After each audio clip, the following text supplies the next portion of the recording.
Tengo un montón de preguntas, Bueno, pero yo también. sí, lo voy a dejar.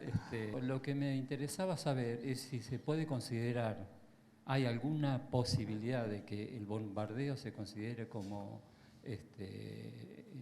Acto crimen de de lesa lesa humanidad. humanidad o de terrorismo de Estado?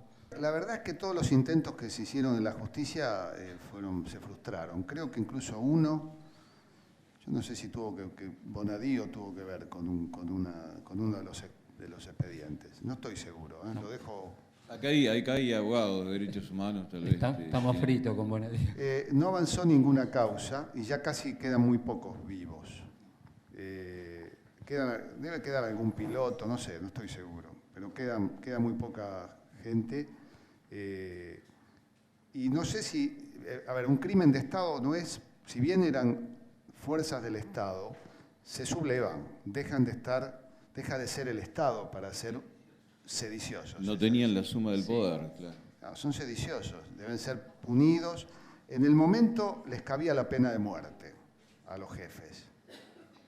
El tema es que atacan personas Sí. civiles. Además Perón dice, ¿cuántas veces estaban al lado mío? ¿Por qué no sacaron un revólver y tuvieron el coraje de pegarme un tiro? Dice Perón. Y la ucronía es un género de la literatura, ¿no? Es decir, ¿qué hubiera pasado si? Pero la verdad es que yo detesto que escorra la sangre, pero a veces uno se pregunta si no hubiera habido justicia, si se les hubiera aplicado el Código Militar a 3 de los jefes y se los hubiera fusilado, cabe preguntarse si no hubiera sobrevivido el gobierno, cuando digo el gobierno, y la continuidad democrática, que la Argentina entró en crisis recurrente hasta más allá del 83. Porque cuando hablamos de democracia del 83, hemos tenido una democracia condicionada. Gran parte de nuestra democracia ha estado condicionada por los poderes intactos que actuaron en el 55 y siguen actuando. Yo tengo una hipótesis que tiene sus fuentes, no está en la novela. En la novela hay como un epílogo, van a ver los epílogos, varios epílogos. La impresión que tengo es que los militares que lo ayudaron a Perón a reprimir a los rebeldes, lo forzaron a Perón a evitar los fusilamientos. Esto es lo que sostiene precisamente este ministro Mendé en un libro recientemente publicado por el Instituto Juan Domingo Perón, de que a Perón lo sostuvieron las bayonetas, pero lo condicionaron. Le dijeron, bueno, basta. En el libro se hace una alusión que en la movilización del 45, el 17 de octubre, cruzó por la cabeza a algunos jerarcas del jefe de la Marina bombardear la movilización. ¿Ese es un dato de la novela o tiene es producto de alguna investigación? Es absolutamente cierto. Bernengo Lima tiene alistada la flota de Río frente al puerto de Buenos Aires, es el ala dura del gobierno militar, y le dice a Farrell estaba más asustado y condicionado que Frondizi o Ilia. A Ábalos le propone disolver la manifestación a cañonazos tirados desde el río por elevación. Es la propuesta de Bernengo Lima. Y pasa, esa larga jornada del 17 se discuten estas cosas. Mientras Perón está ya venido y está en el colegio, en el hospital militar. Bernengo Lima fue un precursor, o sea, ese espíritu anidaba en esa fuerza elitista y reaccionaria que llevaba luto por Nelson. No sé si saben ustedes que la Marina durante mucho tiempo llevaba un luto negro, que era luto por la muerte del almirante Nelson después de la batalla de Trafalgar, donde vence a la Armada Napoleónica. ¿Sabes lo que es una armada que lleva el luto por un almirante de los tipos que tienen ocupadas las Malvinas? O sea, una cosa... Eran casi, diría, y existía todo ese orgullo de ser... Es como si los tipos se sentían orgullosos de ser casi un apéndice de los ingleses, ¿no? Tenía una tradición que abrevaba en la Marina Británica. Hasta que un día deciden copiar a los norteamericanos.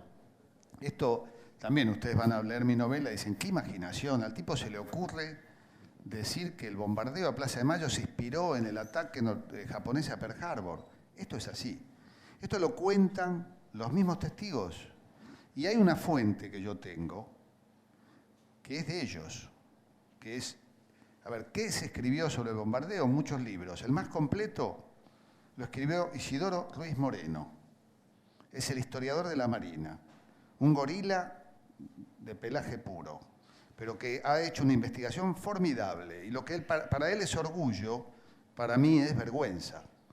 Hay un episodio donde los tiradores del Ministerio de Marina, ya trincherados, disparan contra la multitud. Y la multitud, puedo contar estas cosas porque tiene tanta carne la novela. Los manifestantes avanzan gritando la vida por Perón. Y un oficial de la Marina dice, la vida por Perón, les voy a dar el gusto. Este testimonio lo da Isidoro Ruiz Moreno porque se lo cuentan los mismos protagonistas del hecho, las fuentes, porque a este hombre se le abrían todas las puertas de quienes se habían enorgullecido de eso. Y le contaban todo. Y el tipo lo cuenta. Tiene 2 libros, La Marina Rebelde, tiene 3 libros. Y en uno cuenta junio y en otro cuenta septiembre. Y después tiene otro que habla de la Marina Rebelde. O sea, son cosas que, por eso yo tuve mucho cuidado de no exagerar. Porque con lo real ya era de mucho. Con esto de Bernengo Lima, por ejemplo, ¿no? O sea, los tipos, lo que pasó en el 76, tiene estos hechos como, no hay duda de que, por eso yo digo el huevo de la serpiente, ¿no? Parafraseando la famosa película de Bergman. Jorge, primero te pido licencia para salir un ratito del tema de la novela y trasladarnos al momento actual. La década ganada significó sin dudas un cambio de paradigma cultural muy fuerte. Quienes se oponen, como dijo Daniel hace un rato, los Contreras o la OPO, habla del invento de un relato, ¿sí? Pero sin dudas veníamos de los años 90, que significaron un paradigma cultural muy claro, y desde el 2003 a esta parte hubo un cambio por demás significativo.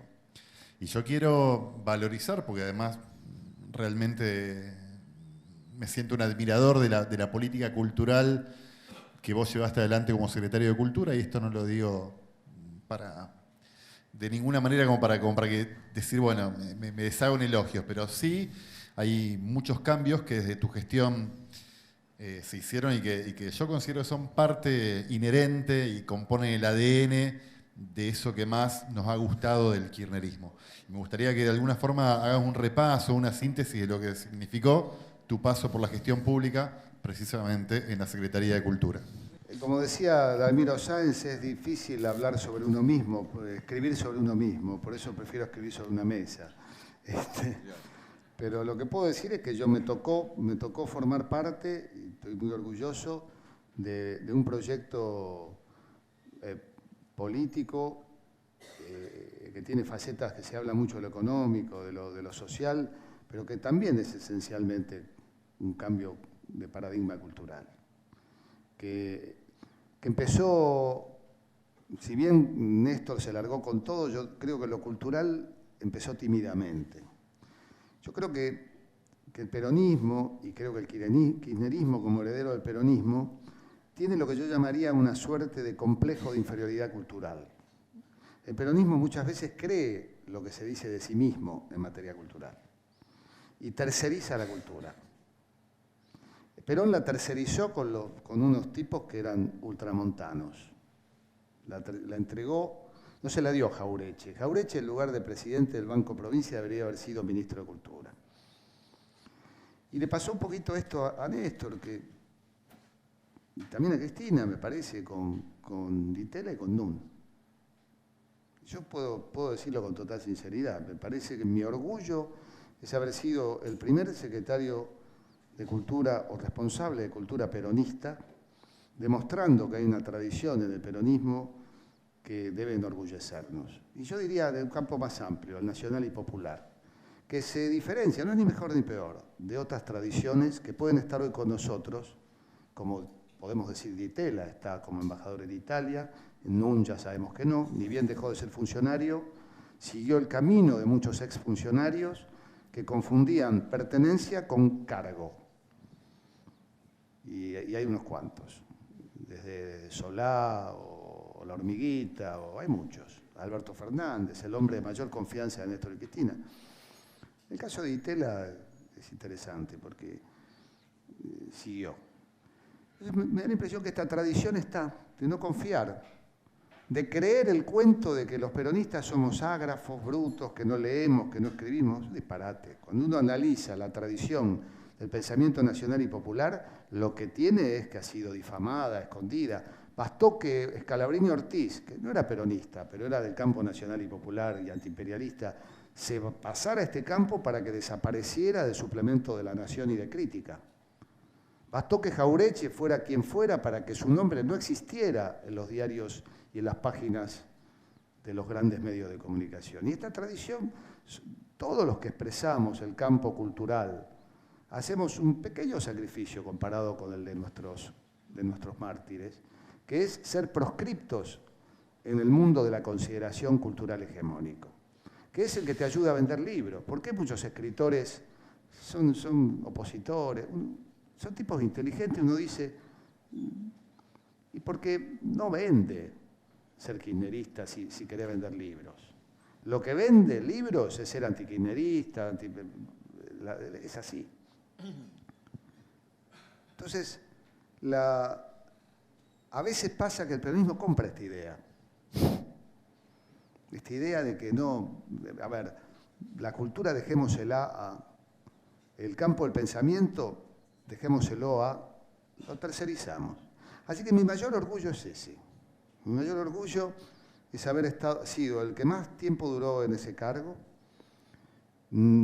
fundamentalmente llevando adelante las concepciones que implica esa pertenencia. No es saber cantar la marcha, no es saber los cánticos, es conocer que ese campo expresa algunas tradiciones. Una de ellas central, la tradición federal. Si debe haber una política cultural, no confundir política cultural desde Buenos Aires con política cultural para Buenos Aires, para la capital. Y creo que uno de los trabajos más importantes cuando estuve en el instituto y cuando estuve en cultura fue trabajar por una verdadera política cinematográfica federal y una política cultural federal.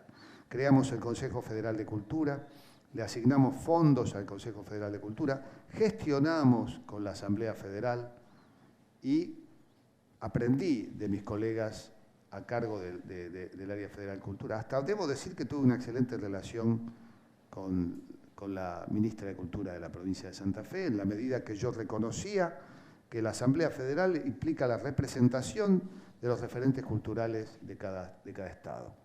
Y por supuesto, de la capital nada, ni venían a las reuniones. Los responsables culturales del macrismo no venían a las reuniones. Y voy a decir la verdad, antes de Macri tampoco venían a las reuniones los nuestros. O sea que bueno, por eso digo, la porteñidad, yo lo digo como porteño, está atravesada por un unitarismo visceral y cultural que a veces se nos mete dentro, y que está dentro y que es difícil sacarlo. Es ancestral, y que a veces está dentro de nuestro propio campo, y que a veces se expresa en muchas de nuestras políticas. Es muy difícil desmantelar eso. Es muy difícil. Así que ese es mi mayor orgullo. Y el otro orgullo, muchas políticas que hicimos, el desarrollo de las industrias culturales. Los espacios Inca es una política creada por nosotros. Yo digo nosotros siempre. Yo conducí un equipo y la ministra de Cultura era Cristina. Haber hecho el Bicentenario, haberlo concebido políticamente, no como una fiesta y tirando fuegos artificiales, sino haberlo concebido como una suerte de libro abierto, como fue el desfile y el carácter federal que tuvo, donde Buenos Aires fue durante esos días genuinamente la ciudad de todos los argentinos, en sus espectáculos artísticos, en su presencia, en la feria del 9 de julio. Por eso hubo 2 millones de personas. También haber creado los espacios Inca, una política que por suerte perdura, ¿no? Haber restablecido la autarquía y el Fondo de Fomento en plenitud. Haber sido partícipe de una política cultural que no era exclusividad del área que yo conducía. El gobierno entero hizo política cultural. El Ministerio de Planificación crea con nosotros el Plan de Igualdad Cultural. Con el Ministerio de Educación trabajábamos en programas culturales específicos. Con el Ministerio de Trabajo llevamos adelante la construcción de 100 casas del Bicentenario en toda la República. Hay provincias que hasta tienen 5 casas del Bicentenario y son las más pobres. El haber sido parte de un gobierno que es el gobierno que más metros cuadrados construyó para la cultura. Es decir, yo les voy a enumerar el Centro Julio, algunos de una envergadura. ¿Ustedes oyeron hablar del Julio Le Parc en Mendoza? Es decir, dicen que este gobierno tiene un relato. Este gobierno, si tiene un relato, no es muy bueno. Porque que no hayamos instalado la idea de que este gobierno es el que más espacios para la cultura construyó un centro como el Le Parc en Guaymallén, es decir, la zona periférica más humilde de Mendoza. Ustedes no se dan idea de lo que es ese edificio. Tiene 4 teatros. El Centro del Conocimiento en Misiones. La Casa de las Culturas en el Chaco. 4 pisos. El Centro Cultural del Bicentenario, son 3 museos en Santiago del Estero. En la capital también, la Casa del Bicentenario, el Museo del Bicentenario, el Centro Cultural Néstor Kirchner, el Centro Cultural de Avellaneda, centros culturales en todo el conurbano. Y podía seguir, ya les dije, 100 casas del Bicentenario. Y mi mayor orgullo, Tecnópolis. Los espacios virtuales, que no los hizo Cultura, los hizo desde Presidencia, pasando por el área de Canal Encuentro, el Canal Paca Paca, Inca TV, la Ley de Medios Audiovisuales, el Instituto de Revisionismo Histórico Manuel Dorrego, o sea, la lucha por un cambio de paradigma, que tanto escándalo hizo como parecía que no sé, que era el demonio que había entrado a hablar de historia. Y mi mayor orgullo, que es haber trasladado, al menos durante algunos meses, la sede, primer sede de un ministro secretario de la presidenta a una villa de emergencia. En el mes de septiembre del año 2013 se mudó mi oficina a la Villa 21, en un lugar maravilloso, en un lugar donde llegó primero la cultura que las cloacas. Y esto no es bueno, pero también tiene un enorme poder simbólico, porque nosotros, ni bien llegamos, nos pusimos a trabajar por las cloacas. Y la idea, y era resultado de la imposibilidad de abrir un centro cultural en cada villa de emergencia. Pero como no podíamos, dije, bueno, entonces va a estar mi oficina allí, para que esto genere ejemplo y contagio, para que la cultura se piense no ya desde el barrio más rico de Buenos Aires. Ustedes saben que los GPS, cuando uno se acerca a una villa de emergencia, dice, atención llegando a zona peligrosa. Yo digo, debería decirlo al llegar al barrio Recoleta, porque allí vive la gente que más daño le ha hecho a la Argentina. Sin que esto signifique que todos los que vivan en Recoleta, mala gente, lo que digo, que ahí vivieron los tipos, ahí vivió Martínez de Oz, en Plaza San Martín. Debería decir, atención, llegando a zona peligrosa para la Argentina. No. Ahora, esta concepción no es una concepción miserabilista de llevar a las villas demagógicas. No, es muy simple.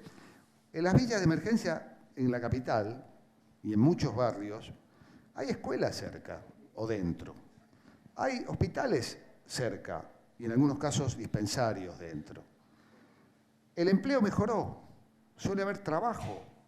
Cuando uno ve a la mañana cómo se van a trabajar, salen a trabajar. Hasta en las villas de emergencia hemos encontrado, mis 2 secretarias, una era abogada, residida en Paraguay, y la otra estudiaba para contadora. Y vivían en la villa, mis 2 secretarias. Pero ¿qué es lo que hace? ¿Cómo se completa el circuito de la inclusión? Que lleva mucho tiempo, lleva 2 generaciones. Se completa con la cultura, pero no con circo, sino con la cultura, que digamos, un ejemplo. Ahí se daban clases de danzas paraguayas, porque la comunidad era paraguaya. Pero yo llevé a la primer bailarina del Colón a dar un taller que todavía continúa. Porque yo digo que una chica de la Villa 21 tenga la posibilidad de ser bailarina en el Colón, esto es una sociedad igualitaria. No pasa por mi admiración por un género de la danza que tiene una matriz elitista, pero tiene que ver con el derecho a la igualdad de oportunidades. Y además, porque ya de por sí dar una clase, digamos, es mucho mejor que hacer yoga. Entonces, ese es un ejemplo, hay muchos otros, que tienen que ver con que obras que para verlas había que ir a la calle Corrientes se daban en la Villa 21. La lista es enorme. Los mejores nombres del teatro argentino hicieron funciones en la Villa 21. Y eso es mi mayor orgullo. Y creo que me parece que hay mucho por hacer en ese sentido todavía, ¿no? Que hay mucho por hacer, que es solo el comienzo, eso es lo único que duele, la sensación de que es tanto. El otro orgullo es la integración latinoamericana. La Argentina, en el plano político, geopolítico, Kirchner fue el primer secretario general de la UNASUR. Pero mi orgullo es que también nosotros destacamos en eso. Los foros latinoamericanos e iberoamericanos, la Argentina tenía un liderazgo cultural tremendo, porque nosotros íbamos allí no solamente a reunirnos y a cumplir un trámite, a ver los acuerdos, es tremendo. Cuando una reunión es trámite burocrático, si dejamos la integración latinoamericana en manos de los burócratas de Cancillería, estamos muertos. Si creemos que la integración latinoamericana son acuerdos de autopartes, estamos muertos. Entonces a cultura le cabía una cuestión central, porque América Latina esencialmente es una nación cultural, no lo es en términos económicos. Ecuador y Argentina no tienen nada que ver. Uruguay y Chile no tienen nada que ver en términos económicos. ¿En qué tenemos que ver? En una tradición indoamericana, con raíz afro, con el común denominador que aporta la península ibérica, España y Portugal, esa poderosa fuerza de amalgama histórica que tenemos en común. Eso es cultural. ¿Cómo lo vamos a dejar en manos de los brutos especializados? Que me perdonen los técnicos Entonces ahí tuvimos un protagonismo, pero lo teníamos porque estábamos preparados para tenerlo, porque nos animaba una concepción bolivariana, sanmartiniana, con Metol Ferré en la cabeza, con el Colorado Ramos, con todo el bagaje de conciencia política que hacía que le dábamos letra a nuestros colegas y hermanos de América Latina, le dábamos un sentido a todo eso y rompíamos con esa tradición de una Argentina cuya burocracia se vendía, y muchas veces dentro de los mismos gobiernos populares, como con una soberbia que nos ha hecho también lamentablemente famosos en América Latina y en el mundo, ¿no? Es decir, que esa tradición, que es una tradición porteña, aunque muchos provincianos, cuando para ser, a veces por competir en el peor sentido, nos superan, desde Sarmiento a esta parte, ¿no?